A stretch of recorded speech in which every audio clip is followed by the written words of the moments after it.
얼마 전 외국에서 살던 대학 시절 친구가 귀국했습니다. 오랜만에 만나 한참 수다를 떨었죠. 그런데 당분간 국내에서 지낼 거라며 그동안 타고 다닐 차를 함께 골라달라고 하더군요. 그가 원하는 건 단종 20년이 다 되어가는 대학 시절 그가 타던 국산 소형차였습니다. 유지 보수가 어렵고 돈도 많이 들 것 같아 말렸지만 소용없었습니다. 학창시절 추억을 잊지 못하겠답니다. 그래서 친구와 함께 중고차 사이트를 살펴보기 시작했습니다. 그런데 이게 웬걸? 시세가 제가 몇 년 전 봤던 것보다 2배 정도 올랐더군요.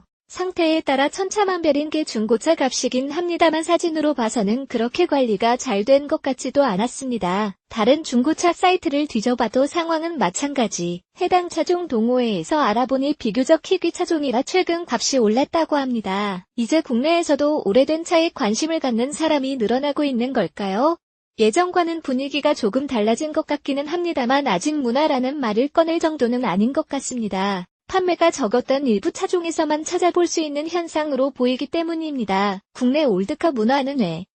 소나타는 한국 자동차의 대중화를 일군 모델입니다.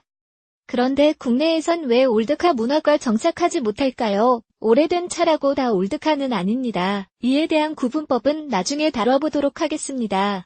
여러 이유가 있겠지만 업계 관계자들은 사회적 인식을 가장 큰 걸림돌로 꼽습니다. 자동차는 다른 공산품보다 애착이 더 생기는 대상입니다. 생산 시기에 사회상도 강하게 투영되는 물건이죠. 따라서 올드팝처럼 시대를 초월하는 문화로 향유될 가능성이 충분합니다. 하지만 우리 자동차 역사는 짧습니다. 대중화가 이뤄진 지 이제 40년 남짓입니다. 게다가 국내에서 자동차는 오랫동안 부를 상징하는 도구로 기능했습니다. 즉, 우리에게 자동차는 물건이라는 인식이 강하고 오래된 물건은 가치가 떨어진다고 생각하는 사람이 많다는 이야기입니다. 사실 이는 자동차에만 해당되는 이야기가 아닙니다. 이와 비슷한 인식은 정치, 경제, 문화, 사회 등 우리 생활 곳곳에서 발견할 수 있습니다. 지금 빠르게 성장하고 있는 몇몇 개발도상국의 사정을 들여다보면 이해가 쉽습니다. 유선전화는 거의 찾아볼 수 없는데 스마트폰 보급률은 굉장히 높은 국가들이 적지 않죠. 우리가 당연하다고 생각하는 어떤 과정이 생략된 것입니다.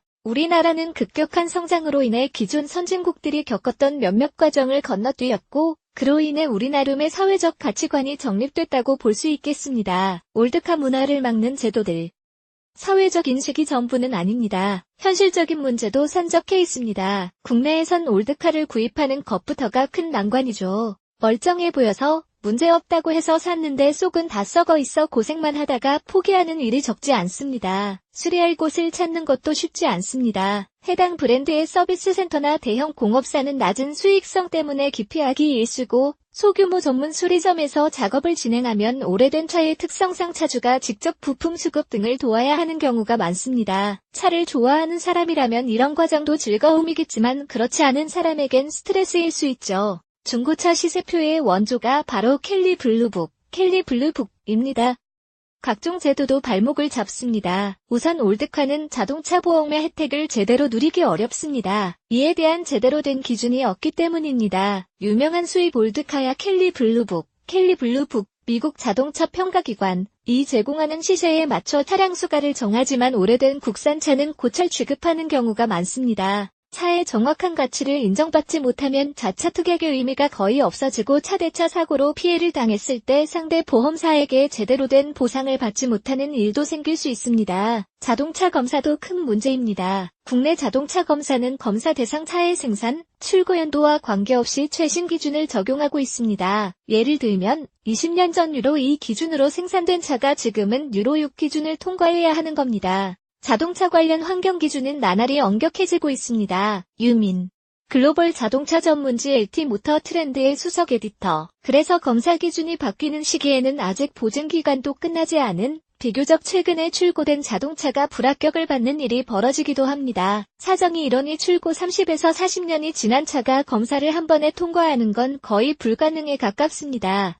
대기 오염을 줄이겠다는 의지는 이해하지만 이게 과연 형평성에 맞는지는 한번 생각해봐야 할 문제입니다. 참고로 대부분의 선진국들은 검사 대상 차의 생산, 출고 연도 기준에 맞춰 검사를 진행하고 있습니다. 일부 국가는 클래식카, 올드카 전용 번호판을 발급해 별도로 관리하며 연간 주행 거리가 적을 경우 세금을 깎아주거나 각종 혜택을 주기도 하죠. 그들은 잘 관리된 클래식카, 올드카를 규제해야 할 노후차로 보지 않고 미술품과 같은 문화유산이자 자동차 산업의 한 부분이라고 생각합니다. 크리스티나 소더비 같은 해외 아트 경매 시장에 희귀 클래식카가 출품되는 배경에도 바로 이런 인식이 깔려 있습니다. 제조사가 올드카에 관심을 보여야 한다.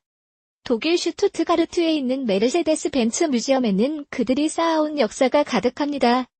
제가 올드카 이야기를 꺼내든 건 최근 몇몇 주요 자동차 회사들이 이에 대한 관심을 보이기 시작했기 때문입니다. 메르세데스 벤츠 코리아는 TV 광고에 올드카를 선보이더니 지난 부산 모터쇼에선 클래식카, 올드카 전시 공간을 따로 마련하기까지 했습니다. 포르쉐 코리아 역시 올해 개최한 창립 70주년 행사에 과거 이름을 날렸던 모델들을 대거 동원했습니다. 현대자동차는 헤리티지 라이브라는 행사를 개최하고 있습니다. 헤리티지 라이브는 현대자동차의 역사적인 차를 소개하는 토크쇼로 작년 11월에 시작해 지금까지 3차례 진행됐습니다. 고급차 역사를 다룬 1회에서는 포드 20M과 그라나다, 1세대 그랜저 등을 만날 수 있었고 스포츠카가 주제였던 2회에서는 스쿠프와 티뷰론, 투스카니가, 3회에서는 레저형차, 아비를 주제로 포니 웨건, 라비타 등이 등장했습니다. 모두 쉽게 볼 수 없는 희귀 차종이죠. 헤리티지 라이브는 자동차를 좋아하는 어린 꿈나무들은 물론 현대자동차와 함께 성장해온 장년층에게도 큰 호응을 얻었습니다. 국내에선 지금껏 만날 수 없었던 자동차 역사 관련 이벤트이자 자동차를 통해 과거의 향수를 만끽할 수 있는 흔치 않은 기회였기 때문입니다. 제조사가 나서면 사회적 인식이 바뀌고 저변 확대와 제도 개선도 기대해 볼 수 있습니다. 자동차 기자가 아닌 한 사람의 자동차 마니아로서 이런 활동이 지속적으로 일어나길 기대합니다.